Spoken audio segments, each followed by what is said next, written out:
دشمنی احمد پہ شدت کیجئے. صلاۃ و سلاما علیک یا رسول اللہ صلی اللہ تعالی علیہ وسلم. محترم حضرات، آپ نے اس سے قبل کافی ساری باتیں سماعت فرمایا، اور یہ بھی سماعت فرمایا کہ ہم جس مقصد کے لیے یہاں پہ حاضر ہیں، ہمارا مین مقصد، ہمارا اغراض و مقاصد یہ کہ ہمارے قرآن کی تلاوت صحیح ہو جائے اور اس کے ذریعے سے ہمارا عمل بھی اچھا ہو جائے اور ہم دین میں بھی کامیاب رہیں اور آخرت کو بھی ہم اپنی سنواریں. تجوید کسے کہتے ہیں؟ ہوا اداء الحروف من مخارجها الخاصة لها من جميع صفاتها اللازمة والعارضة بسهولة وبغیر کلفة. یعنی تجوید یہ ہے کہ حرفوں کو ان کے مخارج مقررہ، جو ایک ایک مخرج بتا رہے ہیں، یہی مخارج مقررہ ہیں، اور ان مخارج کو ترتیب جو دیا ہے حضرت مولائے کائنات علی کرم اللہ تعالی وجہ الکریم نے دیا ہے.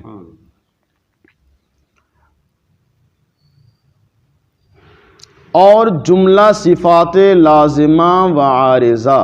جملہ صفات لازمہ و عارضہ، ایک ہے صفت لازمہ اور ایک ہے صفت عارضہ.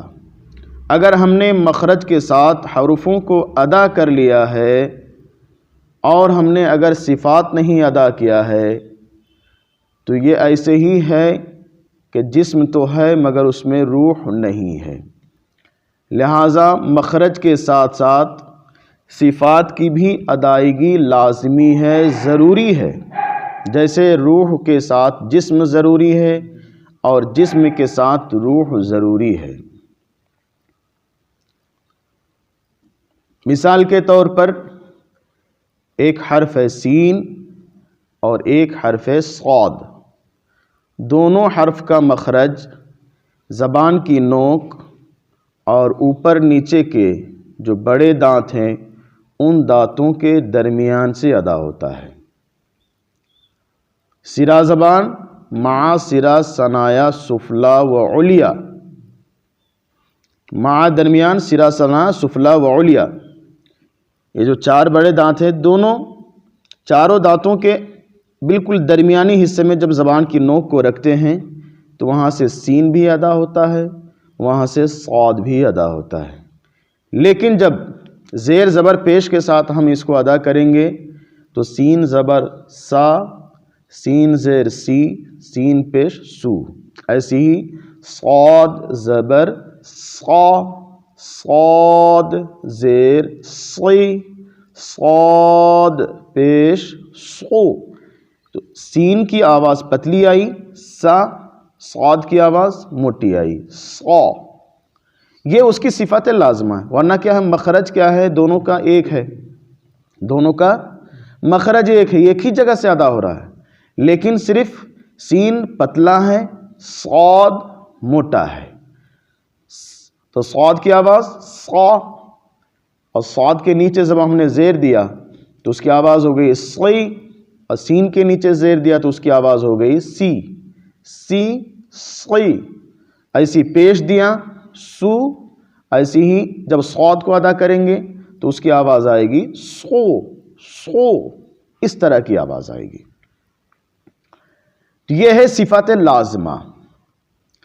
کہ جسم کے ساتھ ساتھ اس میں ہم روح بھی ڈالیں تو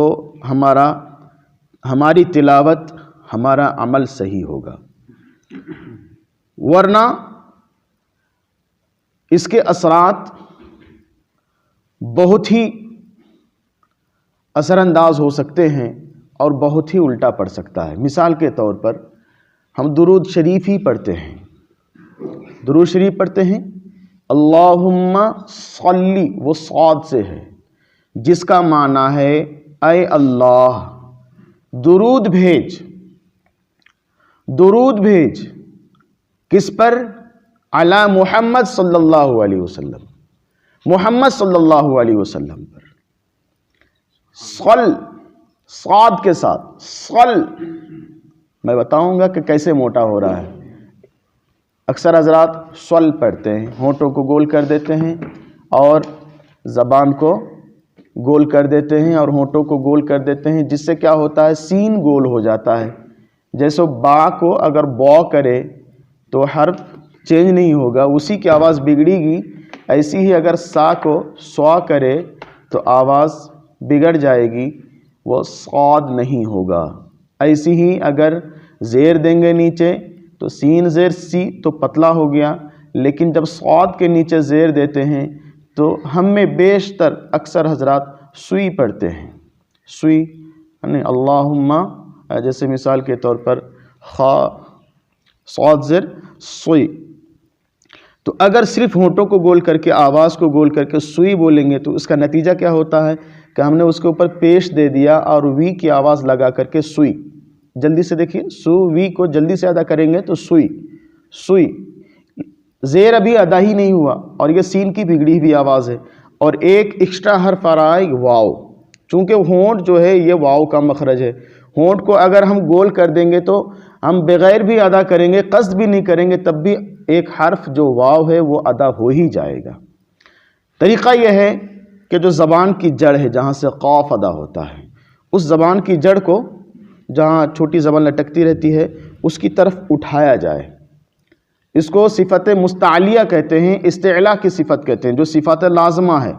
اور اس حرف کے ساتھ بالکل جدا نہیں ہو سکتا، ہمیشہ اس کے ساتھ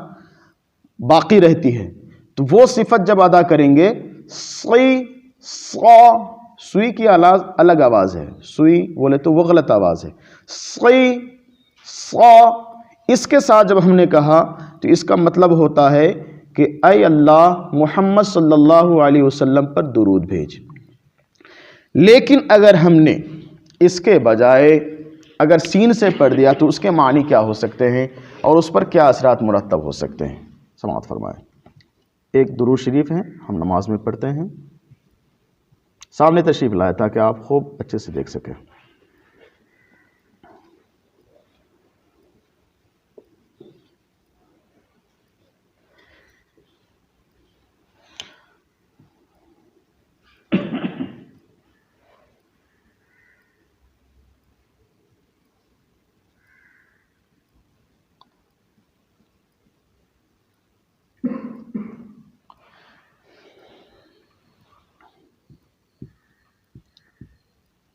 اے اللہ حضرت محمد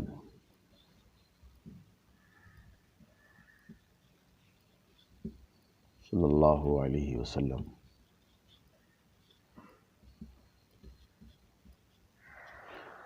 درود بھیج۔ لیکن اگر سین سے کر دیا تو صلی کا معنی درود بھیجنا، لیکن سلی سین سے،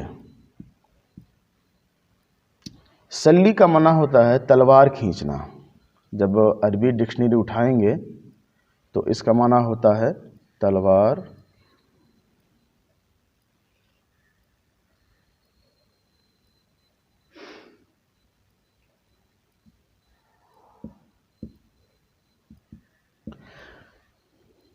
تلوار کھینچنا۔ اب تو ہم اس کو سلی کے ساتھ لکھنے میں بھی ڈر لگ رہا ہے، کیا معنی ہو سکتا ہے؟ معنی یہ ہو جائے گا اے اللہ محمد صلی اللہ علیہ وسلم پر نعوذ باللہ تلوار کھینچ۔ جہاں محمد صلی اللہ علیہ وسلم پر درود بھیج کا معنی ہم حاصل کرنا چاہتے ہیں، یہاں ایسا معنی ہو جائے گا تلوار کھینچنا۔ اسی لیے فرمایا نا کہ کبھی قرآن شریف پڑھنے والے قرآن کی تلاوت تو کرتے ہیں مگر حال یہ ہوتا ہے کہ قرآن اس پر لعنت کرتی ہے۔ اس طرح کے معنی کس لیے پیدا ہوتا ہے کہ ہمیں تجوید کے علم کے بارے میں نالج نہیں ہے اور اس کی ادائیگی کے بارے میں کہیں نہ کہیں ہم جانتے نہیں ہیں کہ اس کی حقیقت، سین کی حقیقت کیا ہے، سین میں کتنی صفاتیں ہیں، صاد میں کتنی صفاتیں ہیں، ہر ایک حرف میں کم سے کم 5 صفاتیں رہتی ہیں اور ایک مخرج، کم سے کم 5 صفاتیں، اور وہ جو کہ صفات لازمہ ہیں، ان صفاتوں کے ساتھ جب تک ہم ادا نہیں کریں گے، سالن میں اگر نمک نہیں دیں گے، اس کے جو اجزیات ہیں وہ اگر نہیں دیں گے تو سالن بے مزہ ہو جاتا ہے۔ ایسی ہی یہ حروف اگر مخرج تو ادا کر لیے لیکن اگر صفات ادا نہیں کیے، ایسا ہی ہے جیسے جسم ہے مگر اس میں روح نہیں ہے۔ آگے سماعت فرمائیں۔ بہرحال ان تمام تعریفوں کا ماحصل یہی ہے کہ قرآن کی تلاوت ایسے انداز میں ہونی چاہیے جس سے ملک الکلام کلام اللہ اس ترتیل کے موافق ہو جائے جس کا حکم اللہ تبارک و تعالی نے آیت کریمہ میں ورتل القرآن ترتیلا میں دیا ہے۔ حضرت امام شاطبی رحمۃ اللہ علیہ نے، حضرت علامہ شاطبی رحمۃ اللہ علیہ، یہ بھی اپنے دور کے محقق اور اپنے دور کے بڑے محدث مفسر بھی ہیں۔ تفسیر شاطبیہ ایک ان کی کتاب بھی ہے جو عربی میں ہے، اور اعلیٰ حضرت فاضل بریلوی رضی اللہ تعالیٰ عنہ ان کے حوالے سے بہت ساری تحریریں فتاوی رضویہ میں نقل فرمایا کرتے ہیں، وہ علامہ شاطبی رحمۃ اللہ علیہ ہیں۔ حضرت علامہ شاطبی رحمۃ اللہ علیہ نے اس شعر میں یہی پیغام پیش کیا، وما بقیاس فی القراءۃ مدخل فدونک ما فیہ الرضا فتکفلہ، یعنی قراءت میں قیاس کا کوئی دخل نہیں، ناقلین سے جو کچھ پہنچا اسے ہی اختیار کرو۔ ناقلین سے، یہ جو آواز ہے ہم جو آپ کو بتا رہے ہیں یہ نقل کرتے ہوئے آیا ہے،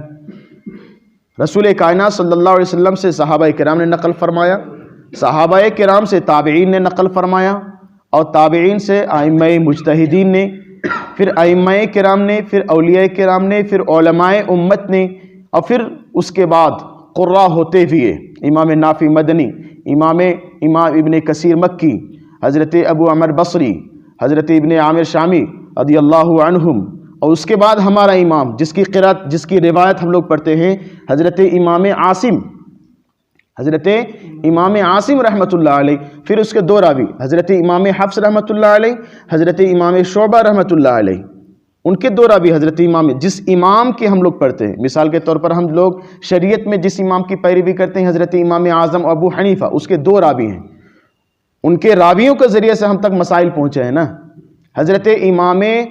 ابی یوسف رضی اللہ عنہ اور حضرت امام محمد رحمۃ اللہ علیہ۔ اس کے بعد سید صاحب دعاؤں میں کبھی کبھی نام لیتے ہیں حضرت امام ظفر رضی اللہ تعالیٰ عنہ۔ تو ان ائمہ کرام، ان راویوں کے ذریعے سے ہم تک مسائل پہنچے ہیں، تو جیسے ان کے 2 راوی خاص ہیں، ایسی حضرت امام عاصم جن کی ہم قرات پڑھتے ہیں، اور ان کے 2 راوی حضرت امام حفص رحمۃ اللہ علیہ، حضرت امام شعبہ رحمۃ اللہ علیہ۔ ہم لوگ جس کی روایت پڑھتے ہیں وہ صرف وہ ایک روایت ہے، ایک راوی کی روایت ہے، حضرت امام حفص رحمۃ اللہ علیہ کی روایت ہے۔ اس کی وجہ یہ ہے کہ باقی دوسروں کی روایتیں، باقی دوسروں کی قراتوں میں کیا ہے، زیر زبر پیش لکھے نہیں گئے ہیں، زیر زبر پیش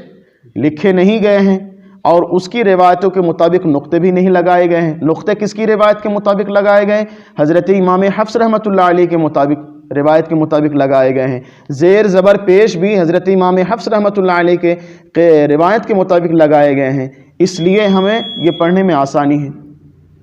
اور یہی اسی روایت کے ساتھ ہم جو پڑھتے ہیں۔ اس کے علاوہ اور بھی بہت ساری روایتیں ہیں، بہت ساری قراتیں ہیں، وہ بھی قراتیں ایسے ہی ہیں، برحق ہے، جیسے حضرت امام شافعی، جیسے حضرت امام مالک، جیسے حضرت امام احمد بن حنبل، چاروں مسائل حق ہیں، چاروں مذاہب حق ہیں، لیکن ہمیں عمل حضرت امام اعظم ابو حنیفہ کی پیروی کرتے ہیں۔ ایسی ہی 7 قراتیں، حضور نے فرمایا انزل القرآن علی 7 احرف، یہ حدیث شریف بالکل تواتر کے ساتھ ثابت ہے، متواترہ ہے، کہ قرآن مجید کو اللہ تبارک و تعالیٰ نے 7 قراتوں پر نازل فرمایا، اور ہم لوگ صرف ایک قرات، اور بھی ایک قرات کے ایک راوی کی تلاوت کرتے ہیں، باقی روایتوں کو باقی قراتوں کی تلاوت ہم نہیں کرتے، کیونکہ اس کے بارے میں جانکاری کیسے حاصل کریں؟ ہمیں تو جس میں زیر زبر پیش نقطے لگائے گئے ہیں امام حفص رحمۃ اللہ علیہ، اسی کی روایت کو مکمل نہیں پڑھ پاتے ہیں، اسی کے تلفظ کو ادا نہیں کر پاتے ہیں، تو باقی دوسرے حضرات کو تو ہم نسیہ منسیہ ہو گئے۔ حالانکہ ہم مسلمان ہونے کے خاطر اور قرآن کی محافظ ہونے کے خاطر، اللہ تعالیٰ نے تو قرآن کی حفاظت کی ذمہ داری لے لیا ہے، تو ذمہ داری یہی نہیں ہے کہ صرف ہم امام حفص رحمۃ اللہ علیہ کی روایت کو پڑھیں، انہی کی روایت کو جانیں اور انہی کو ہم صرف ادا کریں۔ حفاظت کا مطلب یہ ہے کہ جیسا اللہ کے رسول صلی اللہ علیہ وسلم نے ارشاد فرمایا انزل القرآن علی 7 احرف، کہ قرآن 7 لہجوں میں، 7 اماموں کی قرات میں 7 طریقے پر نازل کی گئی، سب کی جانکاری حاصل کرنا، سب کی روایتوں کو حاصل کرنا، سب کی روایتوں کے مطابق ادا کرنا اور دوسروں تک پہنچانا، اور یہ پھر بتانا کہ یہ حضرت امام نافع مدنی کی قرأت ہے، یہ حضرت امام ابن کثیر مکی رحمۃ اللہ علیہ کی قرأت ہے، یہ حضرت ابو عمر بصری کی قرأت ہے، یہ حضرت ابن عامر شامی رحمۃ اللہ علیہ کی قرأت ہے، اور پھر اس کے بعد اپنے امام کو یہ حضرت امام عاصم کی قرأت ہے، اور یہ حضرت امام حفص رحمۃ اللہ علیہ کی روایت ہے، اور یہ امام شعبہ کی روایت ہے۔ پھر اس کے بعد ابھی تو 5 ہوئے، 6 نمبر پہ حضرت حمزہ کوفی رحمۃ اللہ علیہ، اس کے بھی 2 راوی ہیں، حضرت امام کسائی کوفی رحمۃ اللہ علیہ۔ تو یہ 7 ائمہ کرام ہیں جس کے بارے میں حدیث میں صراحتاً اللہ کے رسول صلی اللہ علیہ وسلم نے ارشاد فرمایا کہ ان 7 اماموں کی قرات میں، ان 7 طریقوں پر اللہ تبارک و تعالیٰ نے قرآن کو نازل فرمایا۔ تو ہم ان میں سے کتنے پر عمل کرتے ہیں؟ ہے نا؟ الحمدللہ اس ناچیز نے مستقل کورس کر کے سارے حضرات کی قرات کو سیکھا ہے، جسے قرات سبع کہتے ہیں، جسے قرات سبع کہتے ہیں، ہے نا؟ انشاءاللہ کبھی موقع پڑا تو ان لوگوں کی ادائیگی کیا ہے ذرا سی جھلک بتائیں گے انشاءاللہ۔ پہلے ہم کیا ہے امام حفص رحمۃ اللہ علیہ کی روایت ہی کو صحیح طور پر ہم پیش کر سکیں تاکہ ہم کنفیوز کے شکار نہ ہوں۔ جی، یعنی اللہ تعالیٰ نے قرآن کریم کو تجوید کے ساتھ نازل فرمایا ہے، اور یہ ہم تک تجوید ہی کے ساتھ پہنچا ہے، ہم تک جو پہنچا ہے تجوید ہی کے ساتھ پہنچا ہے۔ یہ اور بات ہے کہ ہم نے سیکھا نہیں ہے یا ہم نے ادا نہیں کیا ہے۔ چنانچہ حضرت ام المومنین حضرت ام سلمہ رضی اللہ تعالیٰ عنہ فرماتی ہیں کہ رسول اللہ صلی اللہ علیہ وسلم جب قرآن کو پڑھتے تو حروف آپس میں جدا جدا معلوم ہوتے تھے، جدا جدا معلوم ہوتے، بالکل الگ الگ معلوم ہوتے تھے۔ حضرت ام المومنین رضی اللہ عنہ کی یہ عبارت ہے، فائدہ ہیا نطعت قرات النبی صلی اللہ تعالیٰ علیہ وسلم مفسرتاً حرفاً حرفاً۔ یوں ہی حضرت عائشہ صدیقہ رضی اللہ تعالیٰ عنہ سے بھی رسول اللہ صلی اللہ علیہ وسلم سے اس بارے میں روایت ہے، قرات کے بارے میں دریافت کیا گیا، پوچھا گیا کہ اے عائشہ آپ یہ بتا دیجئے کہ حضور کیسی قرات فرماتے تھے۔ صحابہ کرام نے یہ پوچھا کہ اے عائشہ آپ بتائیے کہ حضور کیسی تلاوت فرماتے تھے، تو حضرت عائشہ فرماتی ہے لو اراد السامع ان يعد حروفا لعدها، یعنی حضور صلی اللہ علیہ وسلم اس قدر اطمینان و آرام سے وقار کے ساتھ پڑھتے کہ اگر سننے والا حرفوں کو گننا چاہتا تو بآسانی گن سکتا،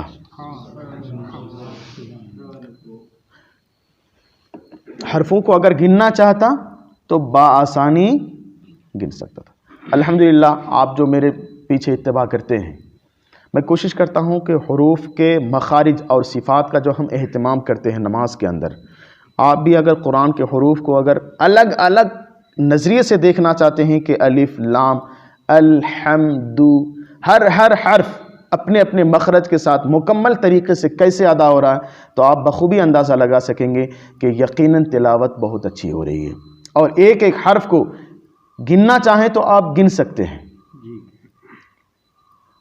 اور یہ اسی کو ترتیل کہتے ہیں کہ اللہ تبارک و تعالیٰ نے جس کی طرف اشارہ فرمایا کہ قرآن کو خوب ٹھہر ٹھہر کر پڑھو، اور یہ خاص طور پر نماز میں ہونا چاہیے کہ قرآن کو بالکل جلد بازی نہ پڑھی جاوے بلکہ ٹھہر ٹھہر کر اس کی تلاوت کی جائے، کہ اللہ کے رسول صلی اللہ علیہ وسلم نماز میں ایسی ہی تلاوت فرماتے تھے۔ ہاں یہ اور بات ہے کہ پوری لمبی سورہ نہ تلاوت کریں، چھوٹی سورہ تلاوت کریں، 20 آیت تلاوت نہ کریں، 5-7 ہی آیت تلاوت کریں، 4 ہی آیت تلاوت کریں، مگر تجوید و قرات کے ساتھ، ترتیل کے ساتھ، بالکل آرام آرام سے ٹھہر کر، تاکہ ہماری قراءت بھی سنت رسول صلی اللہ علیہ وسلم کے موافق ہو جائے۔ تو حضرات محترم، آج انہی باتوں کے ساتھ ختم کر رہے ہیں۔ کل ہا تک جو ہے ہم نے پڑھ کر کے بتایا تھا، مشق کر کے اس کے مخارج کے ساتھ، تو ہم یہ چاہتے ہیں کہ الف سے لے کر ہا تک جب تک آپ کے صحیح نہ ہو جاویں، جب تک ہمیں نہ لگ جائے کہ ہا تک ہم نے صحیح کر لیا ہے، تو اگلا والا جو حرف خا ہے وہ حرف نہ دیں یا اسے نہ سنیں۔ خا بھی شاید بتایا تھا، حلق کے اوپری والے حصے سے ادا ہوتا ہے بول کر کے، تو یہ نہ دیکھیں کہ ابھی اتنے ہی حروف ہیں۔ یقین جانیے کہ جب ہم الف پڑھاتے ہیں تو ہماری نظر پورے قرآن میں جتنے الف ہیں وہ سارے الف سے ہی ہو جانا چاہیے۔ جب با پڑھاتے ہیں، تا پڑھاتے ہیں، تا پڑھاتے ہیں، جیم، ہا، کوئی بھی حرف پڑھاتے ہیں تو ہماری نظر پورے قرآن کے جتنے حروف ہیں، جتنی جگہ ہا ہے، اب یہیں سے شروع ہو جاتا ہے، بسم اللہ الرحمن الرحیم۔ اب ایک جگہ صحیح ہو گیا تو ہماری بسم اللہ ٹھیک ہوگی، بسم اللہ الرحمن الرحیم۔ دونوں جگہ جو جیم کے بعد ہا ہے، جو تیز ہوا کے ساتھ نکلتی ہے، وہ ہا ہے۔ اگر بسم اللہ الرحمن الرحیم پڑھ دیں گے تو یقین جانیے کہ ہم نے ہا نہیں ادا کیا ہے، بلکہ جو دوسری ہا ہے، جو شروع حلق سے، ابتدائے حلق سے، حلق کے نیچے والے حصے سے ادا ہوتا ہے، وہ ہا آ کر کے بولے گی کہ ہم ادا ہو رہے ہیں۔ ہا فرمائے گا کہ ہم ادا ہوئے ہی نہیں ابھی، تو بسم اللہ ہماری تلاوت کیسے ہوئی، اور بسم اللہ کی برکاتوں سے کیسے ہم فیض یاب ہوں گے۔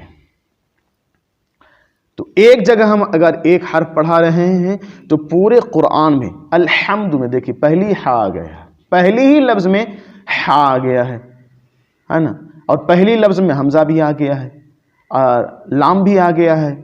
تو الحمد میں جب الف جب مشق کراتے ہیں الف تو اس میں آ بھی ہے، لام بھی ہے، فا بھی ہے۔ تو الف پڑھنے کا مطلب یہ ہے کہ الحمد میں 2 حرف ہے، الف میں سے 2 حرف ہے، ایک آ الف اور ال، حمزہ ہے، لام ہے، اور ہم ہا آ گیا ہے۔ یعنی یہ جو حروف ابھی مشق کرا رہے ہیں ان میں سے 3 حرف آ چکا ہے،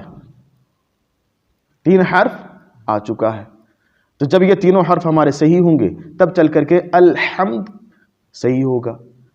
تو کوشش یہ کریں کہ اس کو جب آپ تنہائی میں ہوتے ہیں، اکیلے میں ہوتے ہیں، اور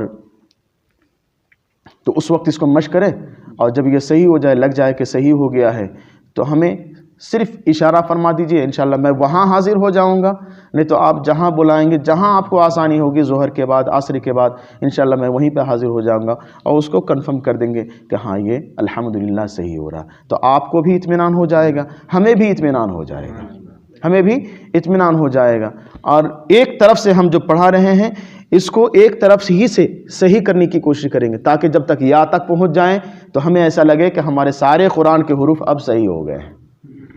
تو اللہ تعالیٰ سے دعا کرتے ہیں کہ اللہ تبارک و تعالیٰ ہماری اس محفل کو قبول فرمائے، اللہ تبارک و تعالیٰ اس محفل کی برکتوں سے، اس کی رحمتوں سے ہمیں فیضیاب عطا فرمائے، مالا مال عطا فرمائے، اسے ہمارے لیے اور ہمارے مرحومین مرحومات کے لیے نجات و مغفرت کا ذریعہ عطا فرمائے، باعث خیر و برکت بنائے، آمین بجاہ سید المرسلین صلی اللہ علیہ وسلم۔